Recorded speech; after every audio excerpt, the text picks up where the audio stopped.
feel like I should know this by now, she said, trying to hide the tears that were beginning to well up in her eyes. We've been talking about the same thing month after month.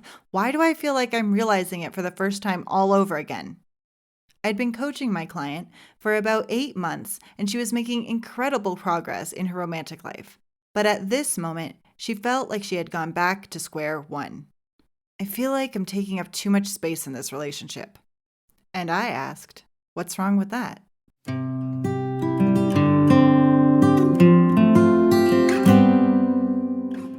Hello, my friend, and welcome to the Forever Love podcast. I'm Lily Mtongwiza, and today I want to talk with you a little bit about one of my greatest privileges in life, which is coaching. I've been working one-on-one with single women since 2018, helping them pursue their God-given desire for a Christ-centered marriage. And one of the things I love most about doing this work is helping each one of them see how much power they have in their own lives.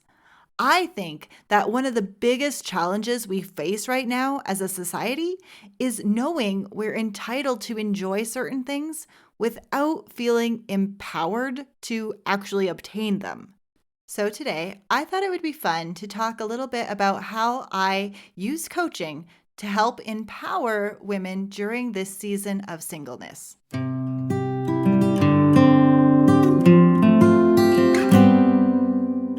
Most women come to me feeling a little bit broken. They're often wondering what's wrong with them and what's stopping them from being in a romantic relationship. And I always start by pointing out that asking the question, what's wrong with me, is a complete waste of time. You've heard me say this before. Your brain is a supercomputer. And when you ask it a question, it gets busy trying to figure out the answer. So, if you ask yourself, what's wrong with me? Your brain is going to act like Google and come up with at least 50 search results, each with its own rabbit hole for you to explore.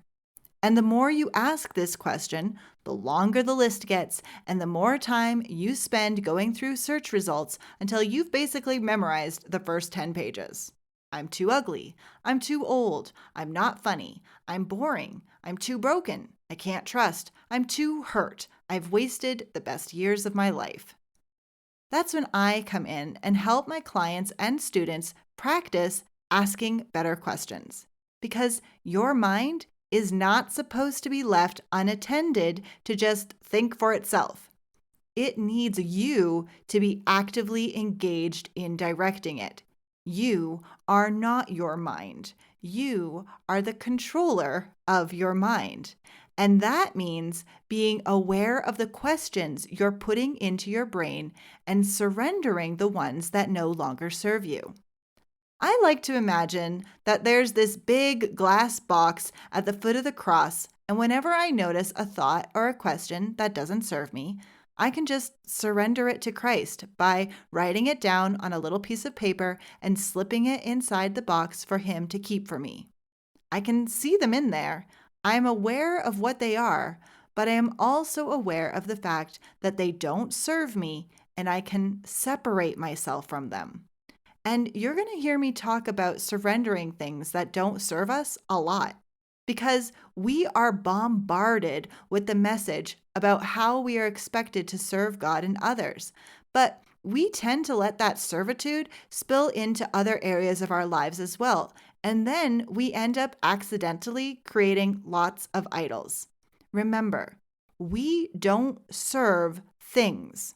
They are there to serve us.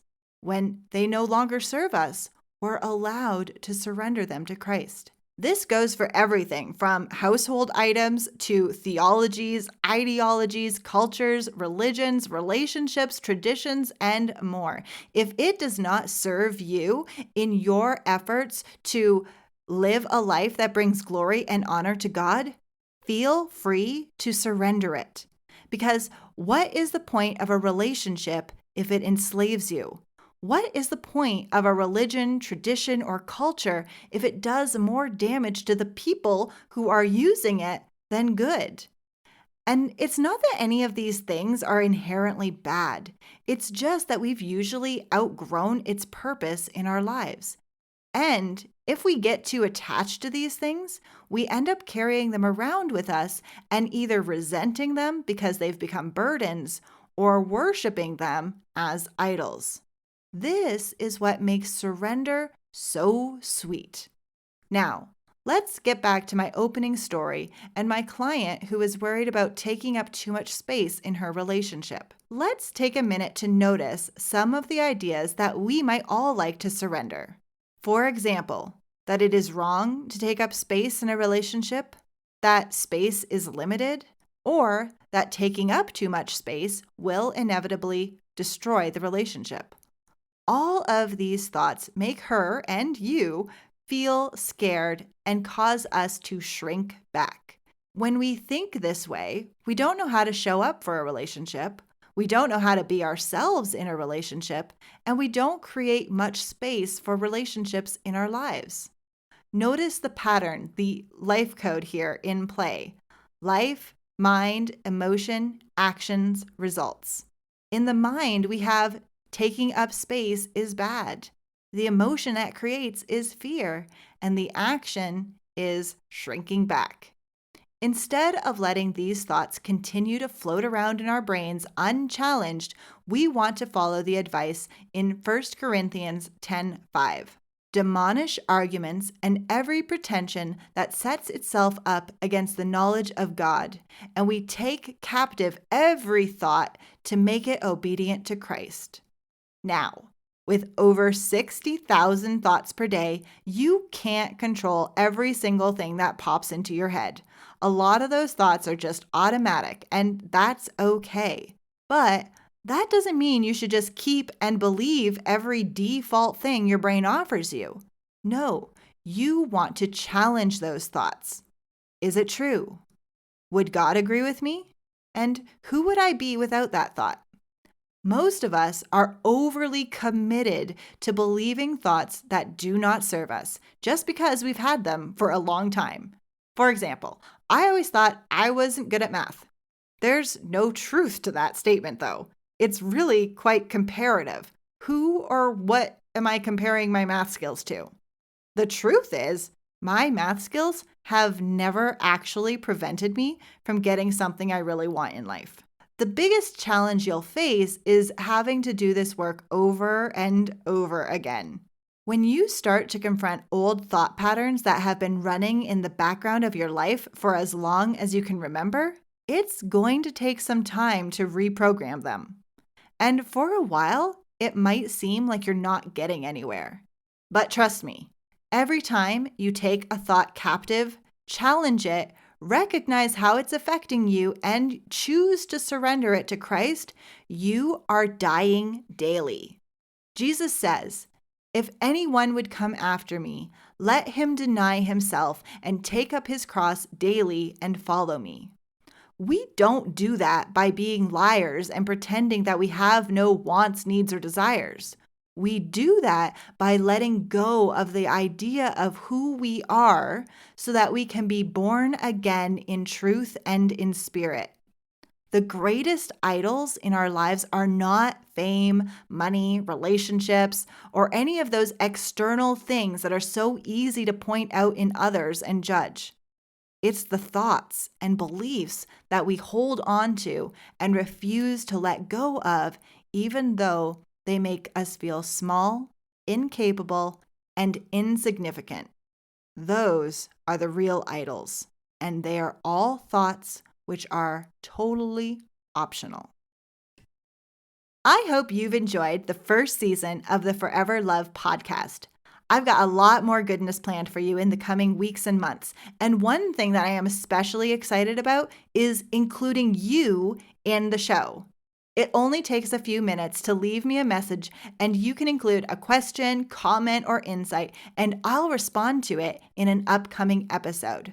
There's a link in the show notes below with all of the details, and I would love to hear from you.